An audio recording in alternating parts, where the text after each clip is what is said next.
Chugga, chugga, chugga, chugga, chugga, choo, choo, Battle Bowl 2024. Everybody's talking, but nobody's talking about the Cheap Heat Heroes. Welcome again to the Exploding Barbed Wire Deathcast, brought to you by the Cheap Heat Heroes. And so what's the catch? We got a loaded panel today, some returning faces. First and foremost, we have the man Rollins. What's up, Rollins? How's it going, brother? We got the Wolfman with the broken PC. What's up, my guy? What's going on, fellas? Yeah, we got the one, the man, the myth, the legend, C-Boss. I love that Bullet Club shirt. Yeah. And returning from a mandated suspension, we have the man, ATX Caleb, brother. Nice to have you back on.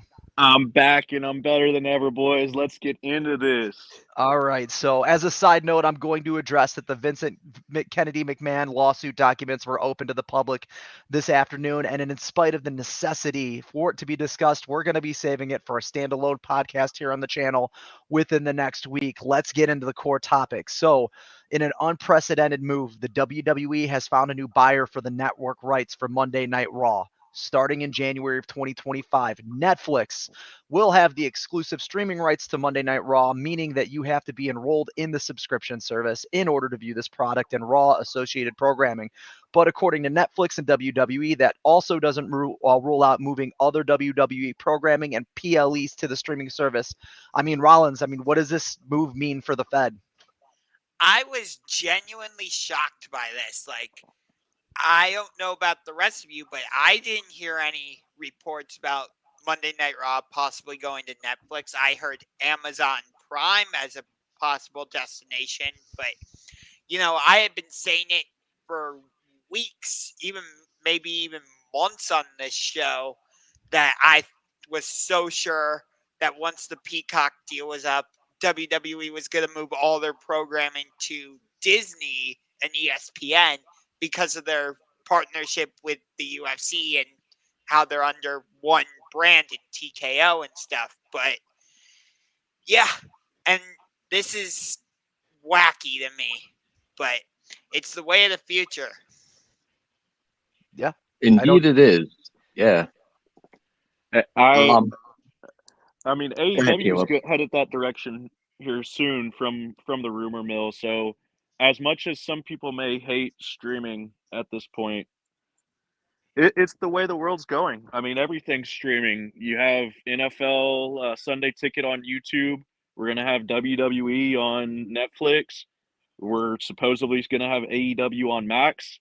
At this point, if you don't have streaming services, you're really going to be missing out on more stuff than you'll be taking in. Yeah. Wolf, what do you think about this one, man? Well, you could look at it so many different angles. One thing that kind of jumped at me, which I found interesting, was WWE wasn't really settled on the years. It was almost like Netflix demanded a 10-year deal with them. I mean, it's a $500 million evaluation. I don't know what WWE is thinking like 10 years from now, but they do have an opt-out clause, Netflix. So technically, if the partnership doesn't go to Netflix's standards or to their they could technically end the partnership after the 5-year mark. But there's, like I said, there's so many different angles to look at this. Yeah, the streaming, wrestling on streaming platform kind of sets a precedence, right? This is good news for AEW, I think. I mean, AEW is going to be the only wrestling show on network television. I mean, major. Well, that's not really true because you got SmackDown, but you know what I'm saying. So like the Warner Brothers Discovery possible partnership with WWE is off the table, so you don't have to worry about that. And it's a precedence for AEW to make more money, man. D-Boss, what you got?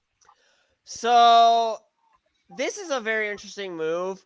And it's actually going to affect the WWE WWE as a whole going forward, because as we got word today, the WWE Network, which is the streaming service for all the PLEs and whatnot outside of the US, outside of where Peacock runs, will be shutting down by the end of 2024.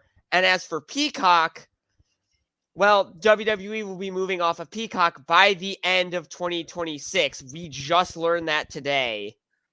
So everything will probably end up moving to Netflix. That includes Raw, SmackDown, NXT, and all the PLEs. Well, And C-Boss, something that struck me as interesting about the move to a streaming service is the global accessibility. And not to you had mentioned Peacock. WWE also owns the licensing and media rights for ECW and WCW as well, which you have full access to on Peacock streaming service. To migrate all of that over to Netflix as well is a real opportunity for anyone that missed out on those things, say due to living in maybe Vietnam or Brazil. The newer markets for WWE now have complete access to the entire backlog for 3 major promotions out of the 80s and 90s. So Exactly. yeah, so I know that they're not doing a complete migration until 2026 as announced today.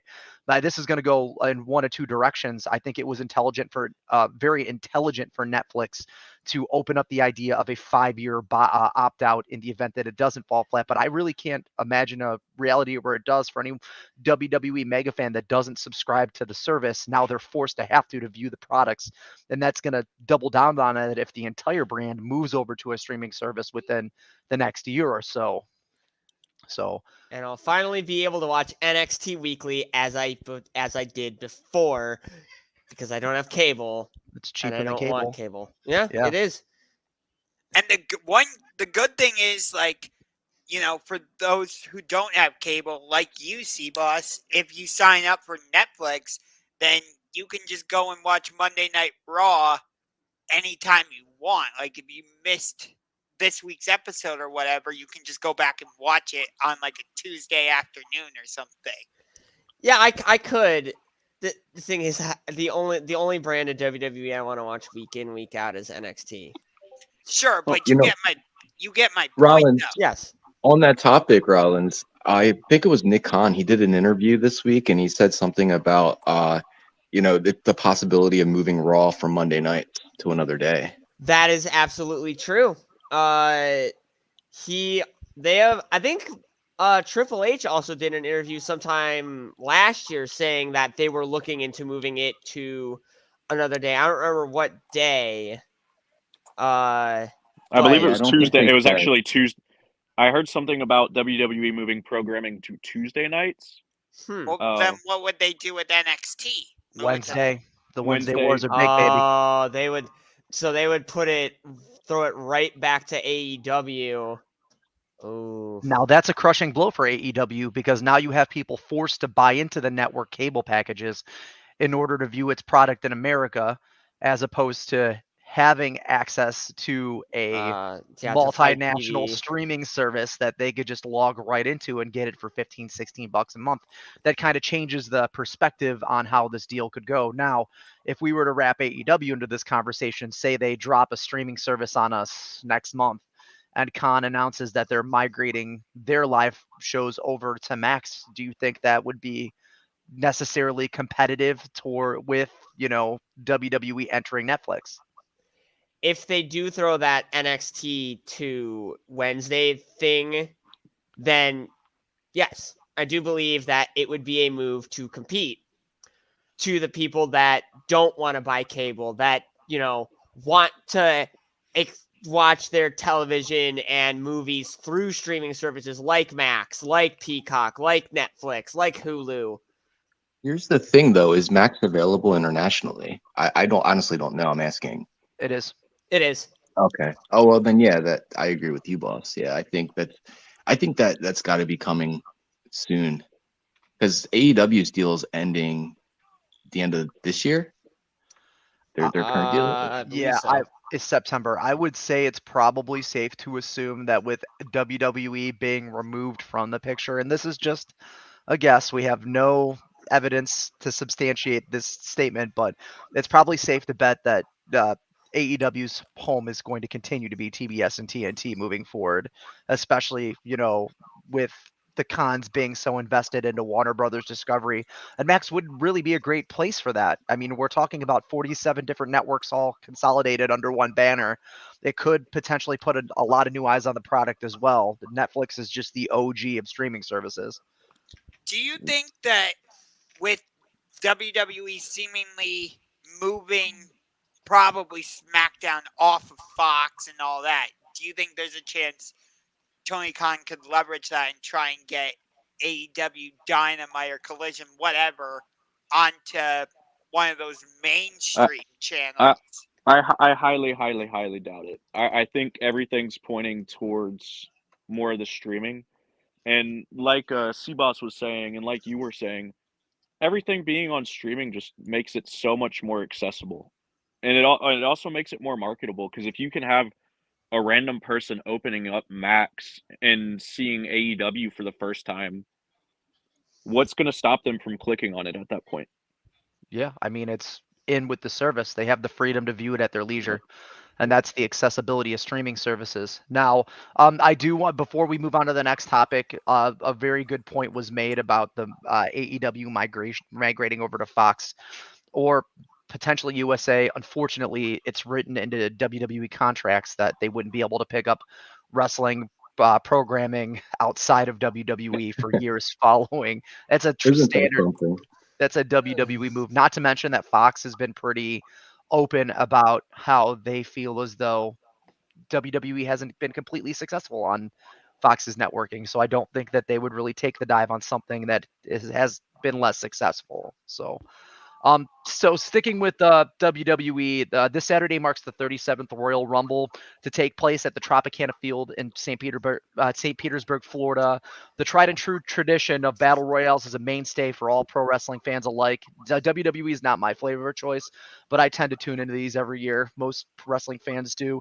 Lots of speculation for returns in both the women and men's divisions, notably Trinity, Fatu, or Naomi, and the Undertaker for the men. You know, we're gonna go over some predictions today.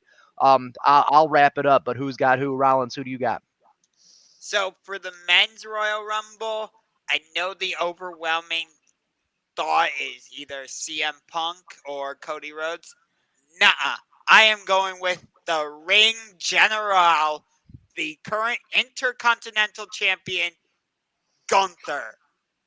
I think we are actually going to go through with those plans of Gunther versus Seth Rollins.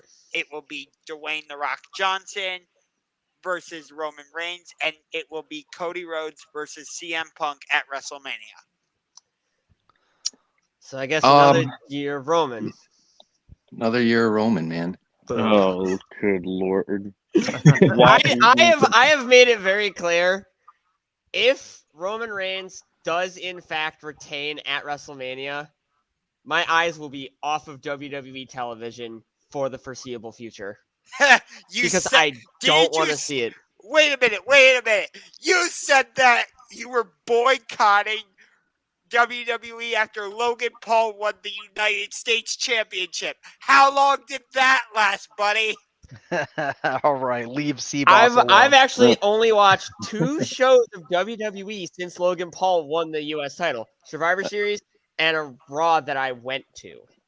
C-Boss, you lasted a full year longer than me. I have not been able to get the WWE bug ever since Roman retained last year over Cody Rhodes, and the fact that we are going to have yet another WrestleMania, very likely from the scheduled plans, without Cody finishing his story is very sad. Dustin Rhodes will probably finish the Rhodes family story before Cody does. Well, I mean, like, let's go one layer deeper. We have Cody Rhodes on the cover of 2K24. Are we steering towards an unfinished story mode? Are they releasing the game? Yes, they'll have the story mode in the game, and you'll be unable to finish it at all points because WWE hates pleasing their fans. Yeah, it's like you're going for the WWE title. Unfortunately, you're not allowed to obtain it. I'm sorry. So I think we actually have a better chance of seeing the ghost of Dusty Rhodes winning the Royal Rumble this year than seeing them put over Cody. Wolf, I know you're not always tuning into WWE, but I remember in our conversations that you always tuned into the Rebel. Are you up to speed with what's going on? Do you have any predictions for yourself? Yeah, I mean, for the most part, I think I agree with Rollins, and I have for a while. I do think that Gunther's going to win the Rumble. But I mean, they really drilled home from what I saw last week on Raw when I did tune in. The double like the back-to-back Royal Rumble winners, and like how if Cody was to win, it would put him in company with Steve Austin and Hulk Hogan. But I I think he'll probably come up short, and I do think Gunther's going to win. For the women's, I don't think Rollins said his pick yet. So. Oh, Yeah, no. Rollins, you never gave us your women's pick. Oh, well, for that, I'm going with the man, Becky Lynch. That's so. I'll bust into this. Or would Wolf you like to pick it back up here? No, go for it. I don't have a pick for the women, so I'll let you go. All right. So for the men, the plans I hate. I'm picking Cody. I don't care. I want Cody to get it again. I want the back-to-back thing to be pushed. If it does end up being the ring general Gunther, I would love that. If it is CM Punk, good Lord, I don't tune into very much WWE, but if it is Punk, I don't know if I'd ever watch the programming again. I mean, in all seriousness, them keeping a title on Roman for as long as they have has made their view go. My view of them go way down. If Punk wins the Rumble immediately as he's getting back, yeah, no. And on the women's side, I will call a return. AJ Lee is going to return. The much better side of Pepsi Phil will come back. The better wrestler of the two as well, may I add. But that's a whole Roxanne other. Perez's mom. I think we'll get a Roxanne Perez AJ Lee team up in the Rumble. That's my hot take there. I would fucking spicy. love that because I am a huge fan of Roxanne Perez. She needs to be on. Well, she's facing Lyra Valkyria for the NXT Women's Championship at Vengeance Day, but Roxanne Perez needs to be on the main roster now. I think Roxanne will get called up after that Vengeance Day match. My winner for the Women's Royal Rumble is the man Becky Lynch. There is really not. It's either going to be Becky or Bailey. That's my pick for the women is Bailey. Yeah. And I do have AJ Lee being a surprise return. On the men's side of things, I'm going with the best in the world, CM Punk. Ugh. And Gross.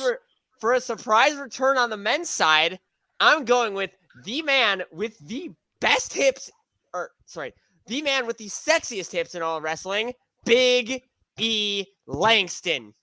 That'd be great. Whoa, that would be incredible. It would actually move me to tears because if you don't know anything about me, I am a huge fan of the New Day. I have been since they formed.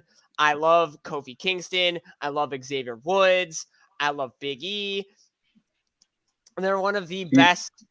They're one of the best tag teams and trios and factions in all of professional wrestling. And I love all three of them. I love their work. You could even do a thing where Big E, you know how Kofi likes to do his Rumble spots? Yeah. You could have Big E like under the ring or something, just slide out when Kofi's about to be eliminated. No, I actually had it written in that while Kofi's doing his Kofi spot, before someone eliminates him, Big E's music hit, he comes rushing to the ring and pushes Kofi back in and then gets in himself. Oh, that's good too. See, boss, I do think it's interesting that Damian Priest is in the Royal Rumble because he has the Money in the Bank contract still. He has Mr. Money in the Bank has gone into the... Seth was in the 2015 Rumble when he was Mr. Money in the Bank. No. Money in the Bank holders are the most idiotic people in the world. They're holding a blank suitcase. Of course they are. Yeah. I'm still holding on that damn switcheroo storyline that JD McDonough switched the cases and the real one and the real contract is hidden somewhere with Finn. God, good luck for them to push Finn Balor again. There's no guarantees that Finn Balor is going to even remain with WWE throughout the year. Yeah. His contract is up this year. We could save that we do the contract pod once a month at least. So we could save that for that. But guys, I hate to be the bearer of bad news. I actually, for once, C-Boss and I are completely on the same page. I got Bailey for the women. She's been the front face. She's back to being the front face of Damage Control, and it would be clout. I am so sick of them finding new ways to put a microphone in Becky Lynch's hand for her to bomb every promo that she's had cut in the past 6 months. I'm over it. It's done. She's not that good. I'm sorry. Sorry, guys. I mean, I get it. There's better women on the mic, but there's also worse women on the mic. Yeah, Nia Jax. Yeah. Oh my goodness, guys! her- What is Ben Fowler doing in the Impact Zone? Oh my goodness! Oh, Prince Devitt, Oh my dude. no. He's in Impact he's gonna go by King Devitt. Well, Wait. I also got to throw it out there. Unfortunately, dude, and I could hear. I know Dreezy's gonna listen to this pod tomorrow, and he's gonna tell me, oh, you're gonna blow it again with CM Punk. There is no reality. There's no stipulate. The only thing Punk wants to do is cement his legacy. There was so much clout and attention to him coming back. There's no conceivable reality in my mind as a stupid mark that he didn't have headlining WrestleMania written as a stipulant into what it might not be this year, but there's still a lot of buzz behind his presence. It's pulling numbers. He's back to crushing in both AEW and WWE t-shirt sales. Probably in AEW because they're cheaper and they look the same, but I'm just saying. So Names in business, but Not me when I'm telling lies. so Telling lies. he had no leverage. What I'm Like- not sure of is this show only has 4 matches on it. You have the men's Royal Rumble. You have the Fatal 4-Way, Roman Reigns versus LA Knight versus AJ Styles. Yeah. If the WWE really want to do this Rock and Roman thing, they'd have him drop the title in this Fatal 4-Way. Oh, You know what absolutely I- agree. Okay, at C-Boss, you know how usually we get WrestleMania feuds out of the Royal Rumble? That's where we got Seth Rollins versus Logan Paul and all that. We got that after. We got that. No, that feud actually started at the after Seth No, it was didn't. screwed at the Chamber. No, it didn't. The feud started at the Royal Rumble because we all forgot that Logan Paul was still in Logan the match. eliminated Seth, but the promo battles didn't start until after Seth was screwed at Elimination Chamber. So that really wasn't a feud started at the Rumble. It was a feud started at the Chamber. yeah. Okay, but I see it a little bit differently. But nonetheless, we ended up getting that feud, and we ended up getting that match at Mania. I think even though they're both in the Fatal 4-Way, I think this is going to turn into a WrestleMania program. AJ Styles versus LA Knight.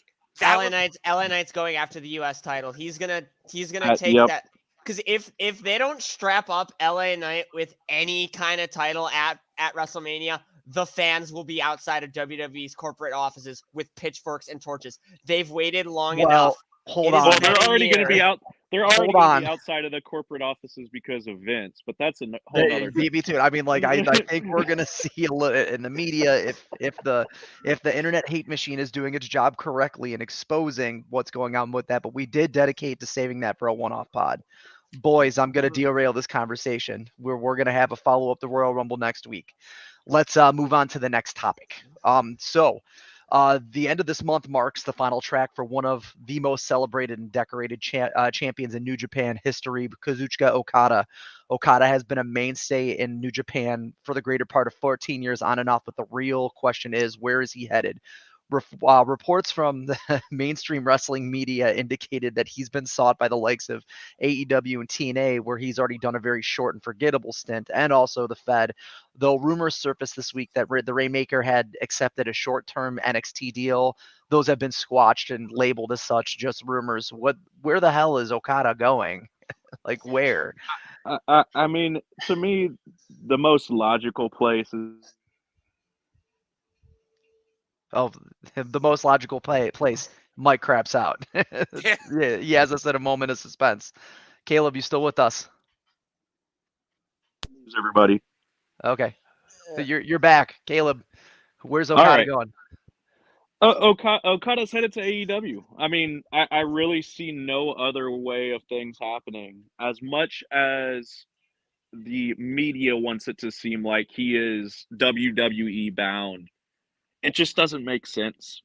I mean, this is a guy who dresses up in the Young Bucks gear whenever he comes to AEW, and you're going to tell me that guy's not going to come and join the family that's being put together between, we got Osprey coming in. We have Omega on the shelf for a while, so there's got to be somebody to fill Omega's shoes. We have almost every big name New Japan guy that has left come to AEW over the last 3 years. I don't see that changing now. I mean, when was since AEW started, who can tell me the last WWE guy that WWE New Japan edition? So Women's this is division. since AEW. The women's. It's only been in the women's division. Yep. Yep, Because so all the Asuka, Io Sky, I mean, all of those since AEW have signed contracts with WWE, but no men. right, Yep. the only men that came Bronson from New Reed. Japan. Oh yeah, Bronson Reed. I forgot he was in. Oh New wow. Japan and TNA. Yes. So I mean, but all the major men's New Japan signings to WWE, Shinsuke Nakamura, Ricochet, the Viking Raiders, all happened pre AEW.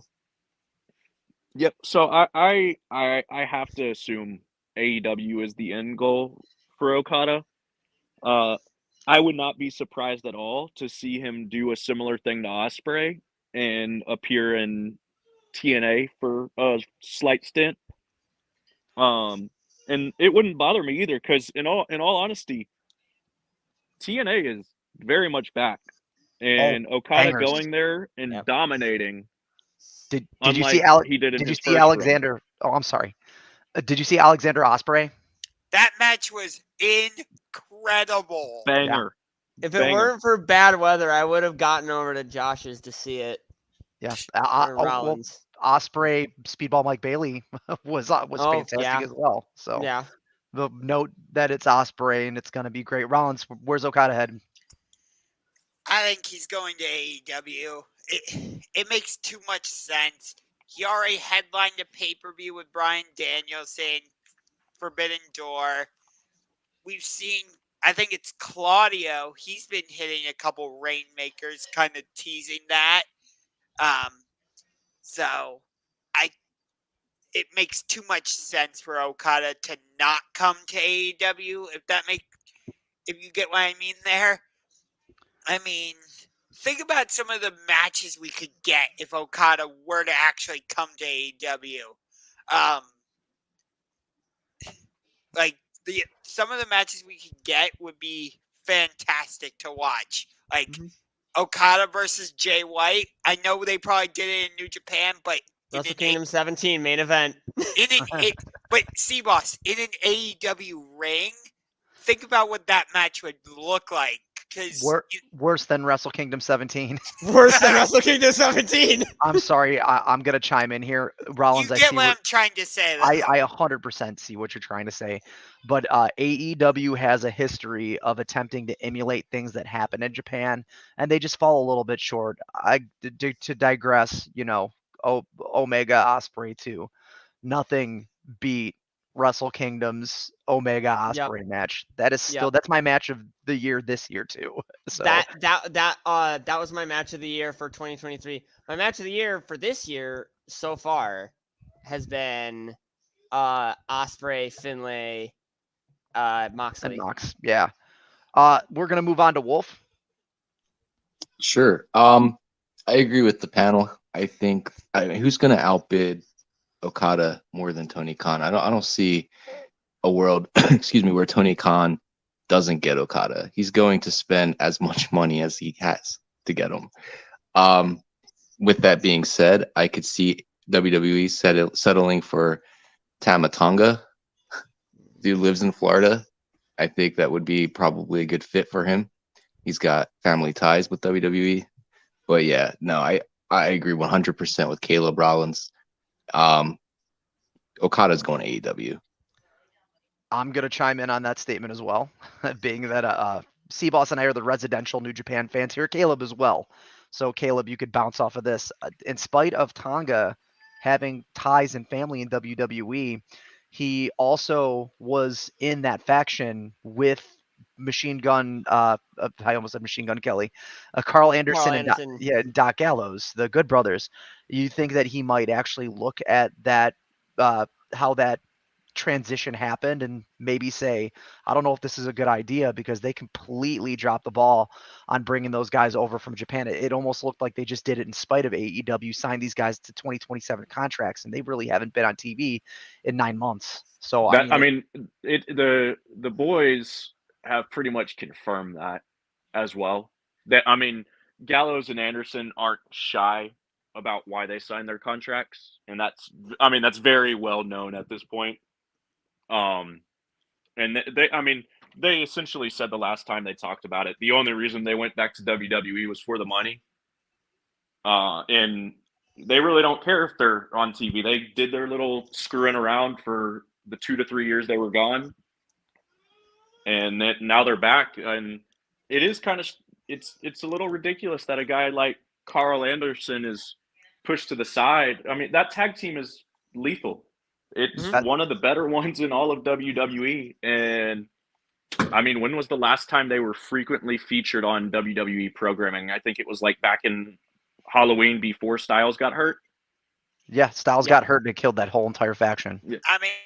And then you get hit by the Magic Killer, it's 1, 2, 3 match over for you. But I just look at what Gallows and Anderson were doing in AEW when Kenny Omega was the world champion, and you had the Young Bucks with the tag team champions, and you had Anderson and Gallows. Like, that whole group, I loved that version of the Elite because they were just straight up assholes. Yeah, you mean the Bullet Club? Yeah, let's put a lid on it and call it what it is. It's AEW's first attempt at the Bullet Club. And it was literally the Bullet Club. It was a perfect emulation of when Kenny Omega came out and usurped the Bullet Club from AJ Styles. That was the clique. Hangman, Kenny, the Bucks.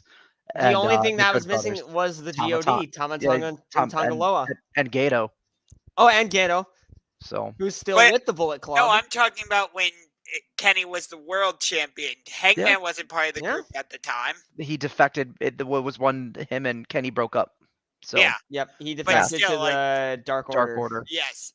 But it makes too much sense for Okada to not come to AEW because he knows he can still go over to Japan and do stuff because of the partnership between AEW and New Japan. And he's technically already part of a faction in AEW because the Best Friends are a sub-faction of Okada's actual faction in New Japan, Chaos. Roppongi Vice.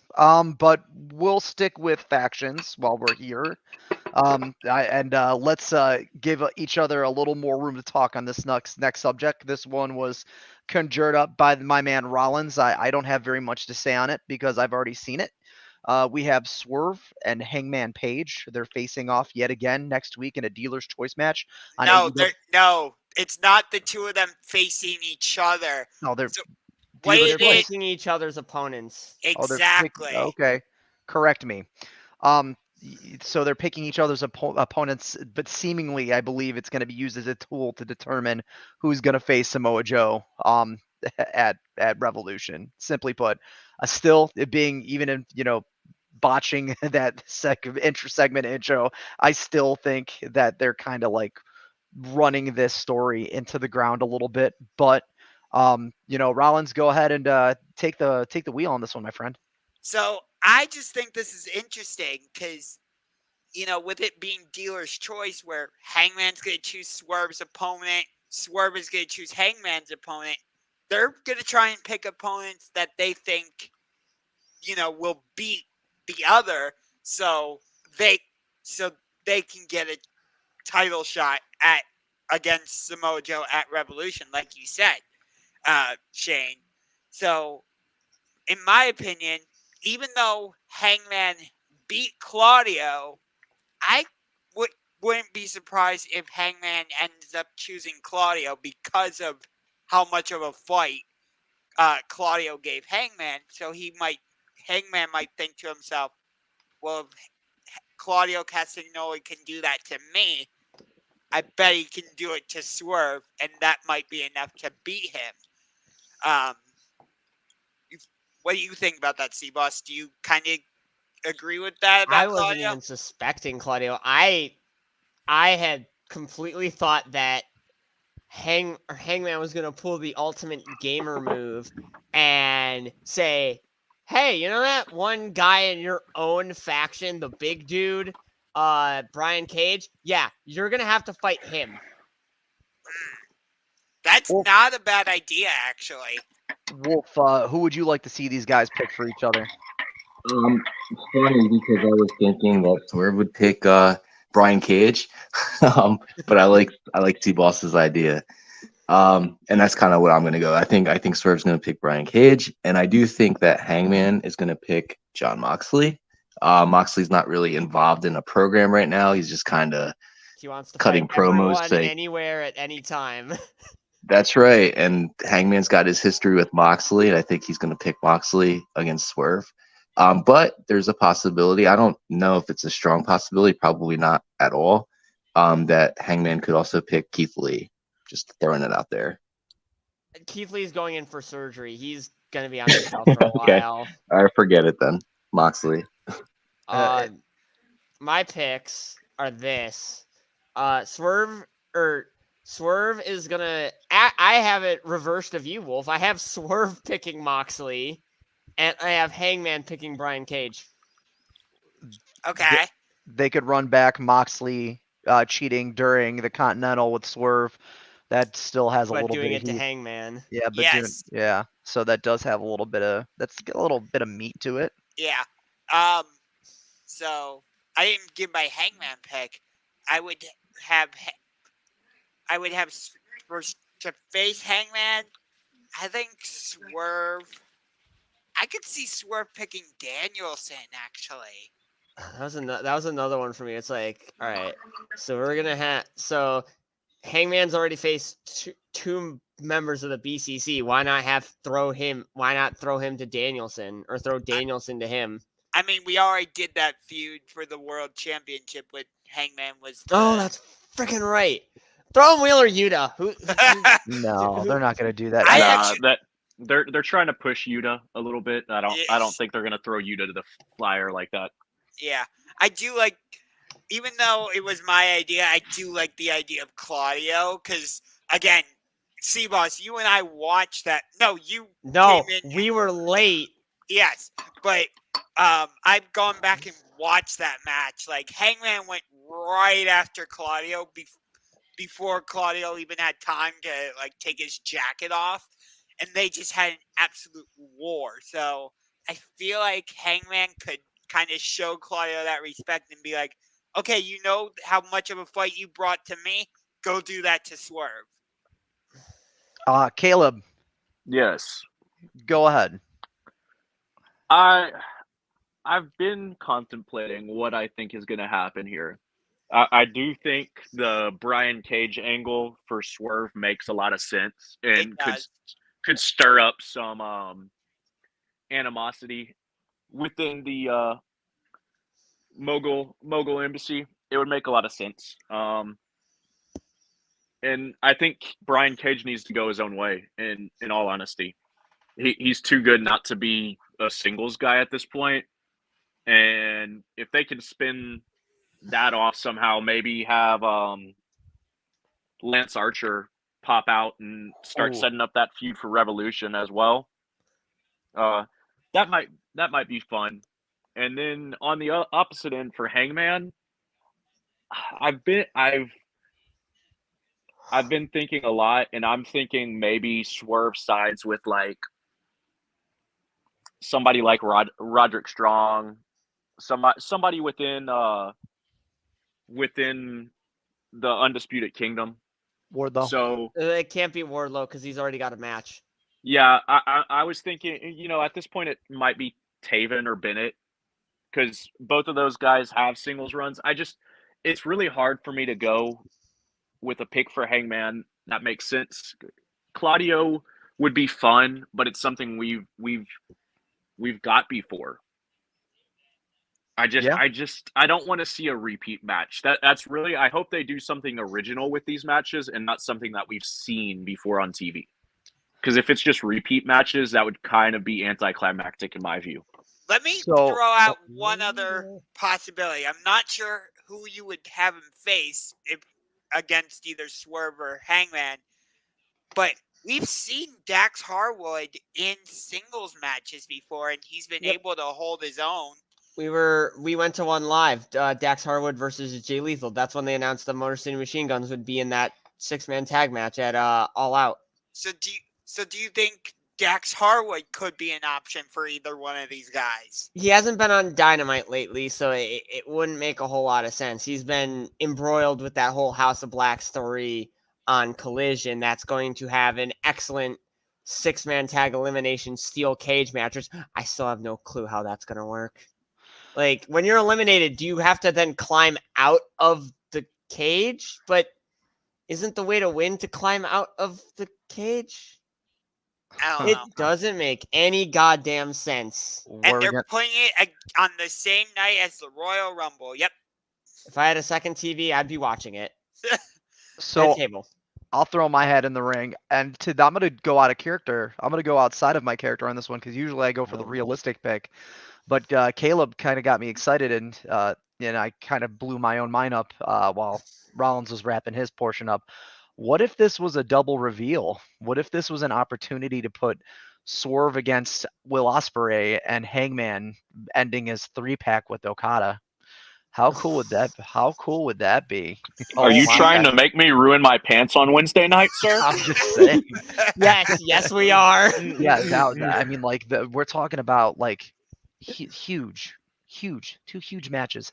Swerve and Ospreay together is gonna when Oh my it happens, Yeah. Yes. it's gonna be the I think banger. that would be Crying awesome. my eyes. That match, if we actually get that match at All In, that match will could easily be match of the year. Easily. I mean, I would Any definitely see Ospreay it. match is a contender for match of the year before it even starts. Case in point, my match of the year contender, Ospreay, Moxley, Finlay. We'll get to Ospreay a little bit later in the show. Ospreay. Well, let's bump over to we're gonna do lightning round with 2 topics, and we're gonna talk about 2 AEW talents. We're gonna start with Jay White, sticking with AEW. Some consider him to be one of the best talents on the AEW roster, while others feel like his current run in AEW has fallen quite flat. Jay White is gonna be the head of the table for our next topic, guys. Do you think that Jay's transition over from Japan has worked for AEW? I'm gonna say no so far, because other than I didn't love his program with MJF, and so far he hasn't really gotten the big singles feud like I thought he was gonna get, other than the MJF stuff. But now he's in this Bullet Club Gold Acclaim stuff, which I get it. It's great for the fans, and the fans are eating it up. But still, Jay White can do so much better than this. There are singles feuds out there that I'm like, why are we not pulling the trigger on Jay White versus, I'm going to bring his name up again, Jay White versus Claudio Castagnoli. That's a singles feud I want to see. It would again boil down to faction warfare. You'd have to run BCC Bullet Club Gold. I mean, I'd like to see it, but Claudio Castagnoli is the third man. He's not the leader of the BCC, so it wouldn't make sense for Jay to go after just one member of the BCC. Knowing Jay White as well as I do, he'd be going right after their leader. And who's their leader? A man he's familiar with because of the C2, Jon Moxley. Mox isn't the leader of the BCC. As a matter of fact, I'm going to bust that part of the conversation up. It's starting to look completely clear that they're busting the BCC up. They haven't really skimped on putting these guys against each other in the past 2 months. We had Danielson, Claudio, and there's been dissonance within the faction. We have Wheeler Yuta kind of off there doing his own thing. You don't really Yeah, see we them were saying together.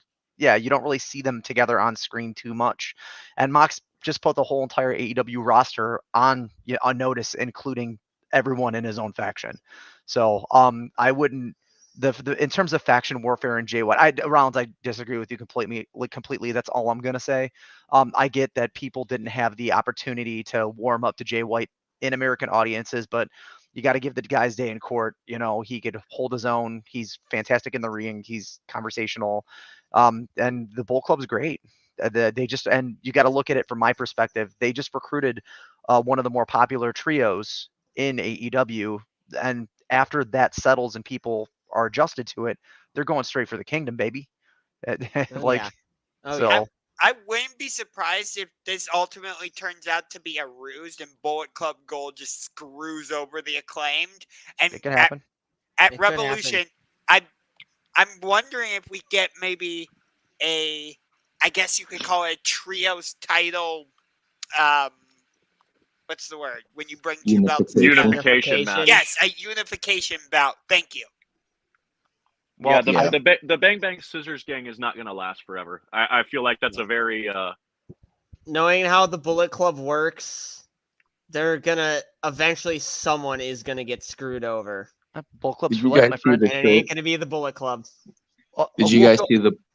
Yo, did you guys see the shirt? The Bang Bang. The gang shirt. It's horrible. There was no thought put into It fucking is. There was no thought put into it. So yeah, The Happy Tree Friends shirts had more thought put into them. And yeah. I ordered one of those. I won't tell you guys which one. I'll just silently debut it on a pod. No, So wait. with that, Go ahead, ahead. Ron. No, go ahead. Okay. With that being said, I don't see that. I agree with you, Rollins. I think they're going to have unification match at Revolution. But going back to the original topic, Jay White, here's the issue. He's been solely featured on Collision. And like it or not, Collision's ratings, they're not great, man. Not everybody's seeing Jay White. Like, he needs to be on Dynamite. And I think we're taking a step into that right direction. He's been on Dynamite last couple of weeks. So I think more exposure of Jay White to the audience is going to help with the perception of is he a success in AEW? Because the guy's got the talent. The guy's granted the MJF storyline, that was more of a catalyst for the MJF Adam Cole stuff. I wasn't a fan of it myself. I wouldn't have put Jay White in that position. I would have used somebody else. I would have actually held off on the Jay White world title shot because I think there's a lot of money to be made there. He's got the skill. He'll get So another one later down the road. I doubt they would just shelve him after one title shot. Personally, I think Jay White should have taken the belt off of MJF at Full Gear, but that's another thing I heavily agree with. You still could have done the Devil storyline and not had the world title. Well, because remember who the Devil attacked first? Jay White. Exactly. You could have done that storyline where it's like the Undisputed Kingdom doesn't want to beat MJF. They want to beat Jay White.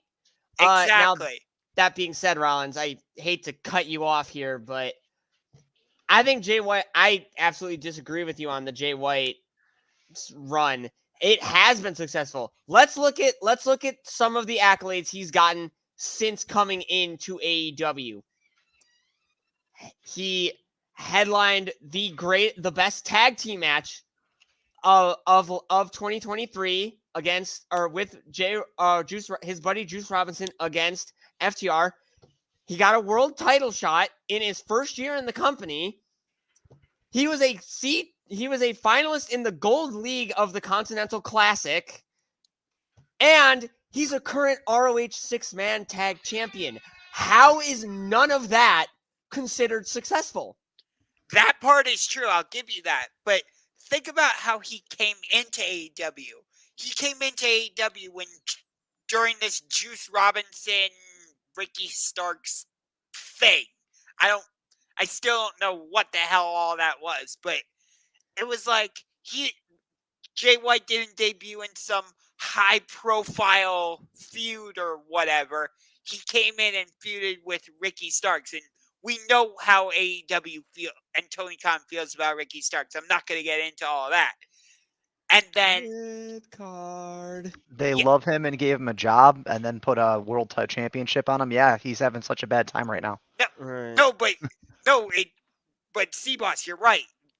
Ricky Starks is a mid-card guy. Jay White is not that. So, like, Sure. that's what more of what I'm saying. Like, since he's come into AEW, yes, he's done all the things you've mentioned. I get that, and I agree with you. But it's like he hasn't been able to put himself in a position to where, other than the MJF story, which again, like one of you said, I forget who it was a catalyst into the Adam Cole stuff. We haven't seen Jay White in that high-profile singles feud that we know he can work. It's all been Bullet Club Gold stuff, which That's exactly why Jay White was perfect to bring the Bullet Club into AEW. He can do single stuff, yes, but he can also work within a faction. Yeah, let me get in on this. So Jay White, this is very reminiscent of Jay White's beginnings within New Japan. With a TV audience, you cannot immediately just thrust a guy to the top. No matter how much we might know about them, the general audience is not going to know as much as us fellow marks do. Especially, granted, I'm not as familiar with Jay White as like the New Japan people, but even I do know a good amount. So C-Boss, myself, and Shane specifically I'm sure had a vast more amount of knowledge on Jay White than the common AEW fan did. Yep. And he started off originally in ROH. That was where he was. He went over there at the early part of his career, then went back to New Japan and got slowly pushed up the card. He won the US title over there whenever that was a thing. So it's just Tony Khan slowly introducing the audience to Jay White. I don't have an issue with it. Like it got talked about, he was in the best tag team match in all of wrestling last year, and by far, there's no dispute that was the best tag match of last year because it was. FTR. Yes. Yeah, FTR perfect. versus Bullet Club Gold. Oh, hell yes. It was beautiful. Now, I will agree. He needs to be on Dynamite more because if you just keep him on Collision, you're going to eliminate about half of your audience, unfortunately. Because it shows in the ratings about half the audience does not carry over to Collision and watch what's going on. So I don't think Jay White's been wasted. I do think eventually he will be AEW World Champion. I also think, unfortunately, he's probably going to get a AEW World Championship run before Will Ospreay. And I think Ospreay will take the belt off of Jay White whenever the time does come. Yeah, so while we're on the topic of Ospreay, we could pivot a little bit, and if we want to wrap Jay White back in, I do want to note, yes, I am the residential Bullet Club historian here in this community. So talking about Jay White always gets me really spicy. I'm always going to stand by wherever he lands in any promotion. He should be a top talent. And I actually have to agree with you as well, Caleb. Easing him into AEW program was a necessity because unfortunately for Rollins, he didn't get the crash course to Jay White and what he can bring to the table, like me, you, and C-Boss. So C-Boss with his Bullet Club apparel collection over yonder. We could pivot over to Ospreay now. Just to wrap up the AEW stuff for this pod, it's been confirmed that we're going to see Will Ospreay as integrated into AEW programming as early as February next week. Where does he land and what direction does he head in? Baby, listen, before you guys start going off about world championships and Will Ospreay, we know he's going to get there. It's going to happen. He's going to hold a world championship in every promotion he graces. That's It's a like Chris thing. Jericho. Just like Creed, he's the new Jericho minus the mouthpiece, which is fine. My Osprey Rushmore could just be 4 different Osprey haircuts as well. So So yeah. yeah, um, You I gotta think ease him in like Jay White. yeah, a lot more people have had eyes on Osprey than Jay White. That's a That is fair true. statement. That is With very true. with his presence in Ring of Honor, New Japan, TNA, his constantly touring of the Indies, the BWA, NWA, everyone's had him. Supervillain has had him. Like everybody has had Osprey. I Don't think forget, he's been on AEW pay-per-views before too, so the AEW audience is familiar with him. he was in an AEW main storyline twice where he was still working Japan and on AEW TV every Wednesday for 2 months twice. So Yeah. Yeah. I'm just gonna throw this out here, and I know that if anywhere else on the internet I would get shamed for even implying that this would be important to see, but I think that the most tangible direction to head Osprey in immediately would be to drop the international title off of Orange Cassidy. First of all, their Forbidden Door match was my match of 2022. For those who are, stands of what Cassidy does, he is fantastic. He's starting to age out a little bit, but I think they should put a lid on their little feud before Orange is, getting too old to stick his hands in his pants without nursing assistance. Um, and then Osprey's going to have the opportunity throughout the next 2 years of his contract to wrestle whoever and however he wants to. Orange, no one, every time I say it, this dude's almost 40 years old. 40 at 40. And I mean, it's cool that he still looks like a 19-year-old boy, but his better days, it's starting to become more evident that his better days are behind him. So, plus he's the Roman Reigns of the International AEW Championship. I'm so sick of seeing him hold that damn thing. Hey, Except for man. unlike Roman Reigns, Orange Cassidy will actually show up on weekly television. Yeah, in squash matches, feud matches, pointless faction matches, Rampage and and Rampage, and once a month on ROH. I'd rather have that than a world champion just refusing to show up on television. Yep, and he's defending his title on Collision Saturday night. But here's the thing: is Osprey has already said he wants to have a match at Revolution, and I don't think you can just stick him into the Roderick Strong, Orange Cassidy stuff unless you want to make that into a triple threat match. But I feel like the better route to go is to give Osprey some type of singles feud where he can just do his stuff and, give him that Ricky Starks rub that worked well for Jay White. Bruv, listen. You get what I mean, though? I absolutely get what you mean. You could stick Osprey anywhere. He could walk into the Dynamite next week, grab a live mic and go, bruv, I'm an international superstar. Why wouldn't I go after the international championship, bruv? Pipe down. And then have Roderick Strong come on, Osprey. Yeah. I mean, it could happen. But lest you guys forget, Roderick Strong is a brutal performer. He is one of the top in-ring guys that AEW has right now. Go look at his backlog. Just because he's not recognized doesn't mean he's not. It's like he's the speedball Mike Bailey of AEW. He's capable of putting on bangers. And that Darby Allin match that we saw live at Collision was a barn burner. Yep. People. As a longtime NXT fan, I am very familiar with Roderick Strong. At least one part of Roderick Strong's career, the part where he was the only member of the Undisputed Era that people didn't really care for. Sadly. From what you're suggesting, you think there could be 2 triple threat matches at Revolution? What I'm suggesting, or what C-Boss is suggesting? It sounds like what both of you are kind of suggesting. I'm not saying. I didn't say have him go after the international, go immediately for the international title. Yes, he should be the one to dethrone Orange Cassidy, but I don't think that it should be. I think you can do the Roderick Strong match first, or maybe have a qualifying match between Osprey and Roderick Strong and have Osprey win that, and then you can have the Orange Cassidy Will Ospreay match at Revolution.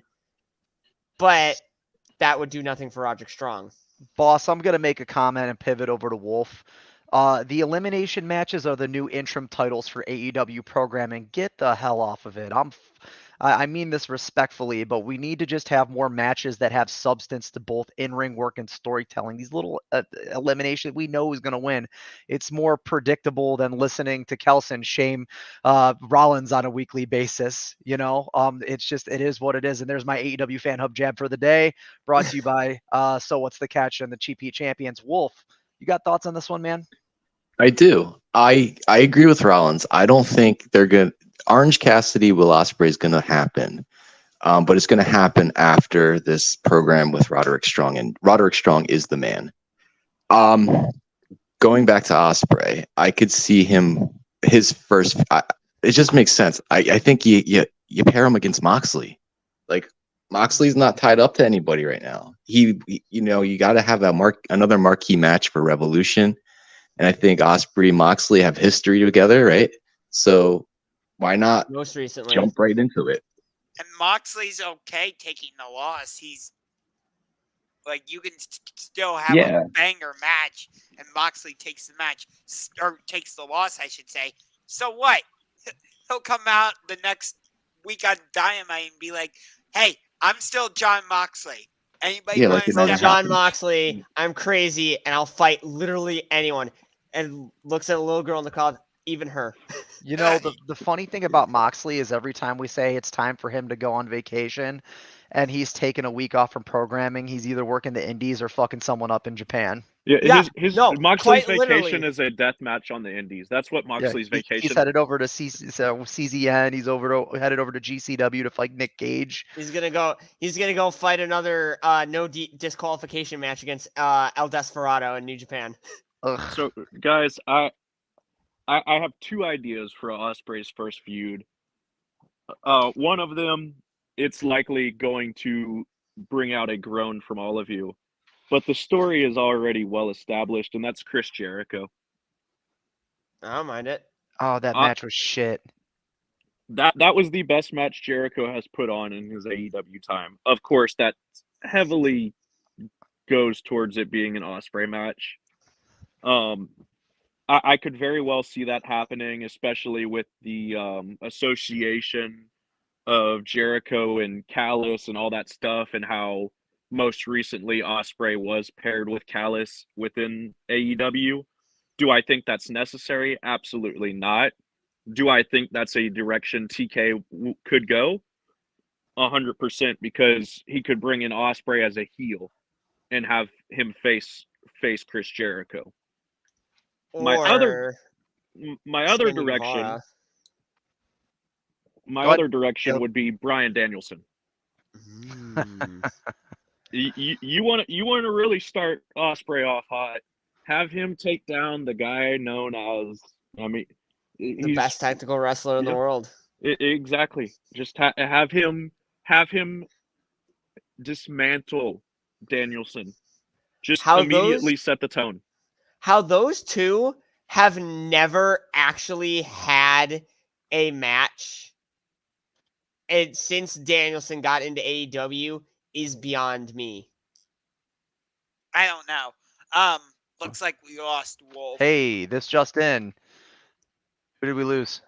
We lost Wolf. We lost Wolf, but he gave us some news. He sure as fuck did. This just in, headed to the Impact Zone, we have Mustafa Ali. Oh, yes. TNA is heating up, boys. Yeah. Oh, TNA is on fire.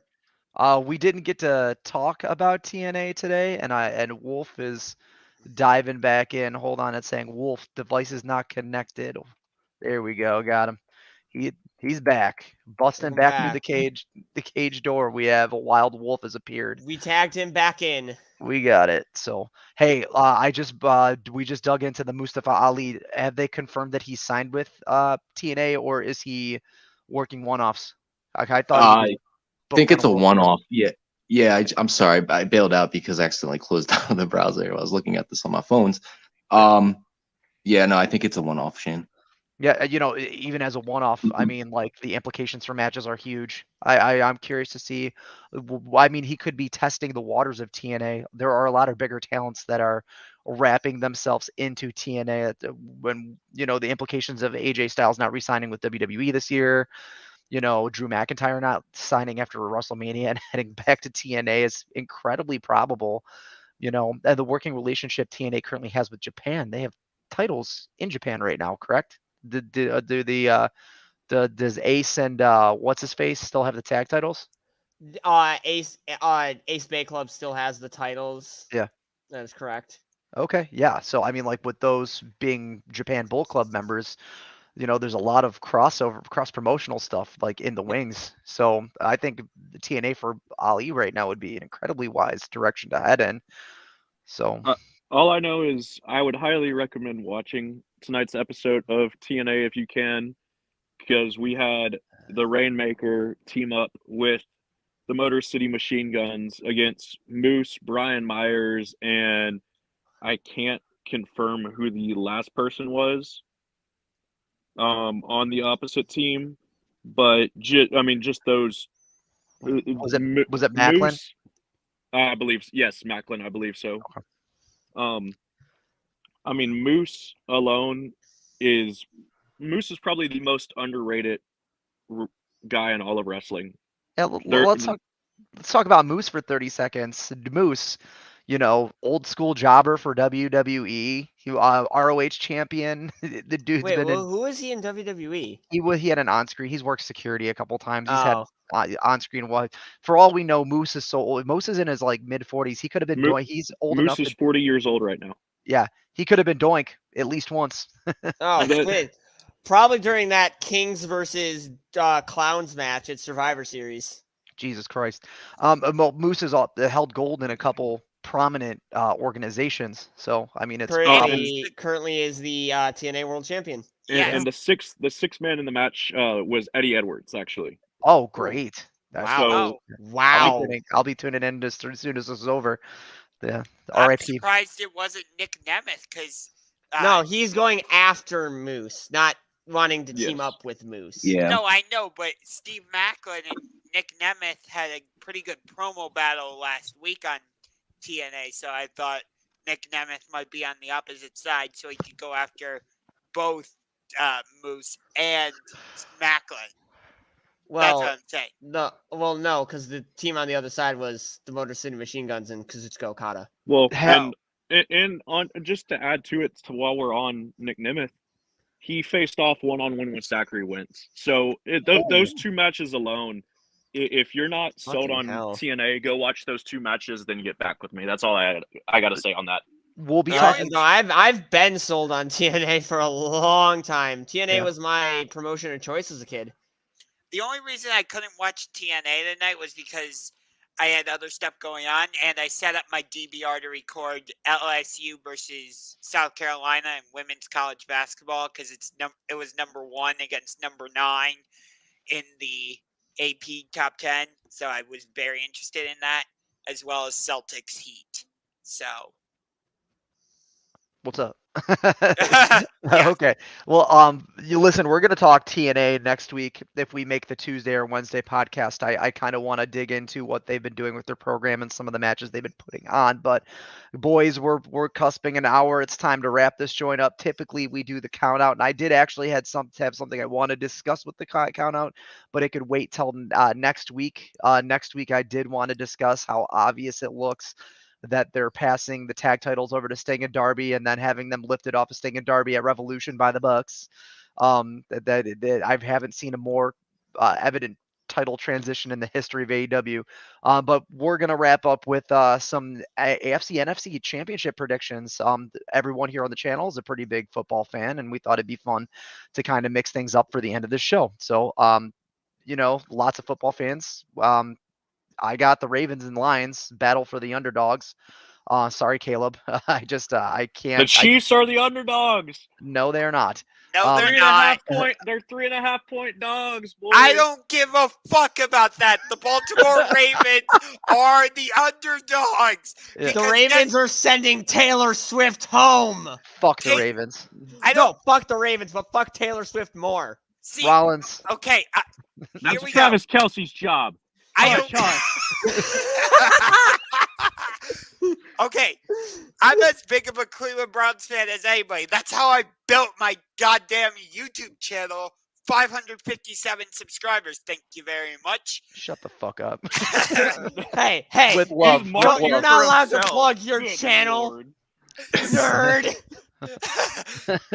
Go subscribe to Unger to the Max if you haven't done Shut that. up. Oh, here we go.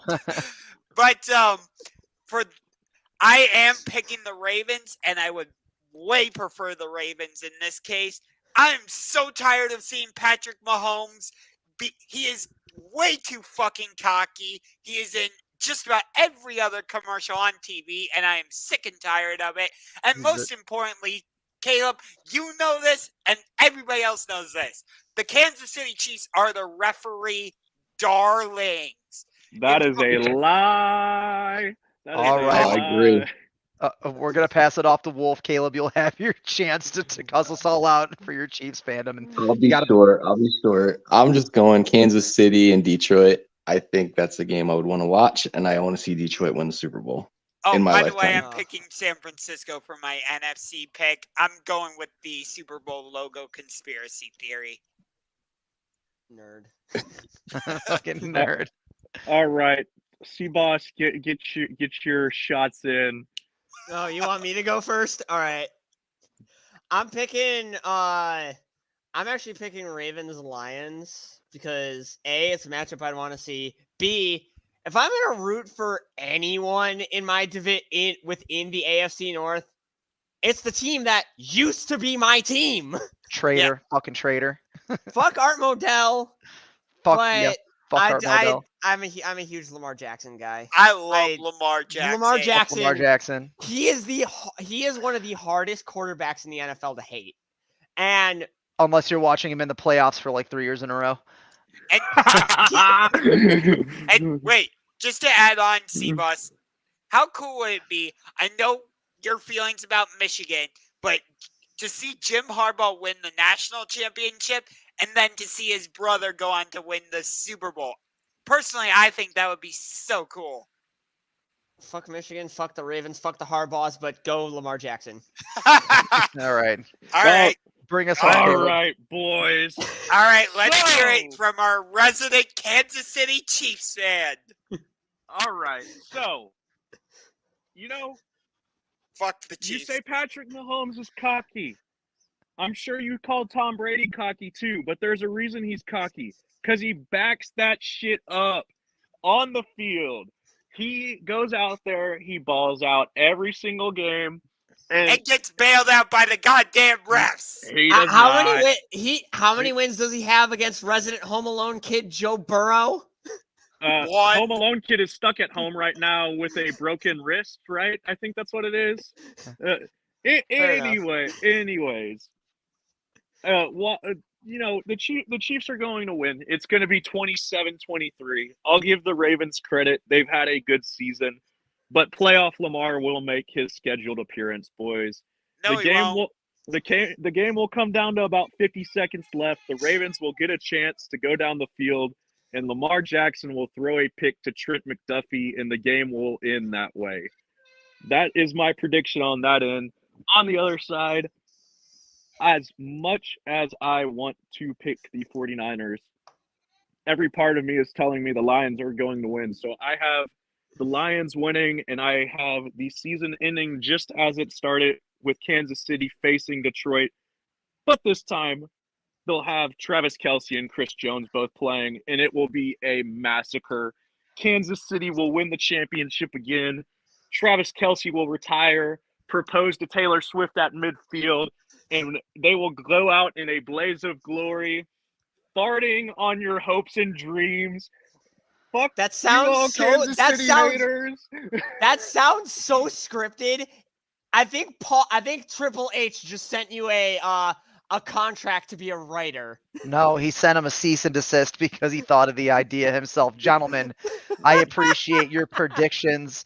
Look, for the handful of you guys that will listen to this or tune into the channel or tune into the live, thank you very much for joining us this evening. We are the Cheap Heat Champions, and we are presented by So What's the Catch on YouTube. You can find us on our Discord. The links are in the bio. Soon to be on Twitch, YouTube Live, Blue Sky as well, possibly Twitter, if I could tolerate being on that platform for any more than 15 minutes in the day. We're going to be piloting a couple roundtables coming into the weeks for those of you that haven't seen us on any channels. They're one-off pods where we talk about bigger things happening behind the scenes in pro wrestling. They are shorter panels with larger lives. So tune in. And of course, thank you again to everyone that showed up. Everybody have a good rest of their evening. Bullet Club for life. Fuck Too the Chief. sweet. Good night, everybody.